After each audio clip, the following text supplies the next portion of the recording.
இப்போ ரீசென்ட்டா இன்ஸ்டாகிராமில ஒரு போஸ்ட் பார்த்தேன். அந்த போஸ்ட்ல என்ன போட்டிருந்துச்சுன்னா, ஒரு பிராண்டு, அந்த பிராண்டோடைய ப்ராடக்ட்டு, அதுக்கு கீழ "ப்ரவுட் பிஎன்ஐ மெம்பர்" அப்படின்னு போட்டிருந்துச்சு. அத பார்த்த உடனே என்னுடைய பிபி ஃபுல் பீக்குக்கு போயிருச்சு. ஏன்னா, நான் ஒரு 10 மாசத்துக்கு முன்னாடி ஒரு பிஎன்ஐ மெம்பர்ட்ட தான் ஏமாந்தேன். ஏமாந்து ஒரு ரூ. 3,00,000 HVACக்காக பே பண்ணியிருந்தேன். அத அவர் எனக்கு திருப்பி பே பண்ணவும் இல்ல, ப்ராடக்ட்டாவும் டெலிவரி பண்ணல. அந்த கம்பெனி பேர் டிரான்ஸ்கூல் சிஸ்டம்ஸ்.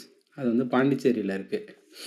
நான் அவர்ட்ட எப்போ ஃபோன் பண்ணி கேட்டாலும், நான் ரீஃபண்ட் பண்ணிடுறேன் தான் சொல்றாரே தவிர, அவர் தரமாட்டேன்னு சொல்ல மாட்டேங்கிறார்.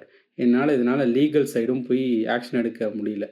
லீகல் சைடு போய் ஆக்ஷன் எடுத்தாலுமே எனக்கு அதில பெருசா உடன்பாடு இல்ல.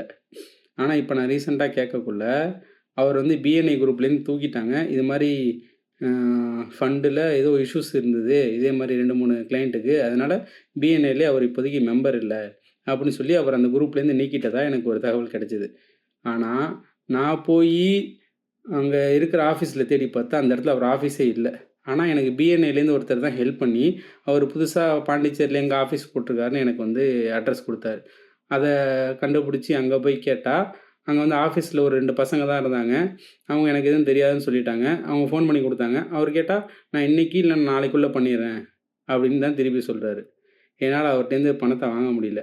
ஆனா, மொதல்ல நான் அவருக்கு ஜாப் குடுக்கக்குள்ள, அவர் பிஎன்ஐன்னு சொன்னாரு. அந்த பிஎன்ஐ குரூப்ப நம்பி தான் குடுத்தேன். இப்ப நான் அவர்ட்ட போய் கேட்கிறதா, இல்ல பிஎன்ஐல இருக்கிற வேற யார்ட்டயாவது போய் கேட்கிறதான்னே எனக்கு தெரியல. இல்ல சப்போஸ் யாராவது நீங்க பிஎன்ஐ குரூப்ல இருக்கிறவங்கள்ட்ட நீங்க ஜாப் குடுக்குறீங்கன்னா, இதுக்கப்புறம் ஒரு 2, 3 வருஷத்துக்கு அதிலே தான் இருப்பாருன்னு, இன்னொரு பிஎன்ஐ மெம்பர்ட்ட நீங்க அஷ்யூரன்ஸ் வாங்குற மாரி இருக்கும். ஏன்னா, அப்பதான் அவங்கள்ட்ட போய் நம்ம கேட்க முடியும். இப்ப தான் அவரு பிஎன்ஐ குரூப்ல இல்லையே! பிஎன்ஐ குரூப்ல இருந்தா தான் நம்ம அவர்ட்ட போய் கேட்கலாம். அவர் பிஎன்ஐ குரூப்ல இல்லன்னு நம்ம யார்ட்ட போய் கேட்கறது? நான் என் சைட்லேருந்து ஏதாவது ஆக்ஷன் எடுத்தாகணுமா இல்லையா? அதுதான் சரி நம்ம சோஷியல் மீடியா மூலியமா கொஞ்சம் ட்ரை பண்ணலாம் அப்படின்னு சொல்லிட்டு தான் நான் வீடியோவ ரெடி பண்றேன். ஆ எனக்கு காஸ்ட் வாங்குனவர் பேர் டேவிட்டு. இன்னொருத்தர் பேரு வரதராஜன். எல்லாமே ஆன்லைன் டிரான்சாக்ஷன் தான். என்ட்ட எல்லா டேட்டாவும் இருக்கு.